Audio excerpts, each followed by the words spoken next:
Meat importers are protesting a temporary ban on the importation of meat products from countries suspected to be hit by the African swine fever.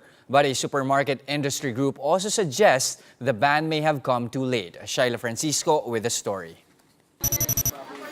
Retailers have started to check and pull out pork meat products in their supermarkets and stores. This comes after the Food and Drug Administration ordered the recall of these products to prevent the entry of African swine fever in the country. The FDA's order now covers all pork meat products. The temporary ban on the importation and sale of these goods now covers 16 countries. This is food security. We have to make sure that the food supply in our country is uninterrupted, na walang threat dito. But some supermarket owners believe it may be too late. Johnny too lately, di ba? Kumbaga, masyadong late na, tsaka lang sila nag-ano. What do I mean?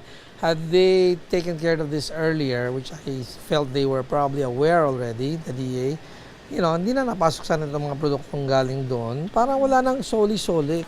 For some stores, Kuwa says, it would be difficult to return the goods to suppliers. I'm sure nabayaran na part of their stock, di ba? Tapos to find out that some of them, not all of them, but some of them will have to be returned, how will they deal with the supplier? I mean, matagal na usapan na naman yan, di ba? Meat importers, meanwhile, are also not satisfied with the planned appeal by hog raisers to President Duterte to issue a 2-month suspension of imports in high-risk countries, including those nearby affected areas. The approach has to be scientific. Okay? Ang problema ngayon is nagiging speculative na lang. We are being overtaken by the emotions, especially for the hog raisers. And I think the hog raisers, they're also taking advantage of this situation to introduce some protectionist measures, which is, wag naman, kawawa ang consumer. Aside from possible layoffs, Cham warns that this would hurt consumers the most, especially the poor who are used to buying cheap cuts of meat that may become more expensive. For now, the DA is drafting a list of high-risk countries, which will be added to the possible ban. You have to understand the dangers of this disease if it affects our industry. We are looking at the effect of the move on prices.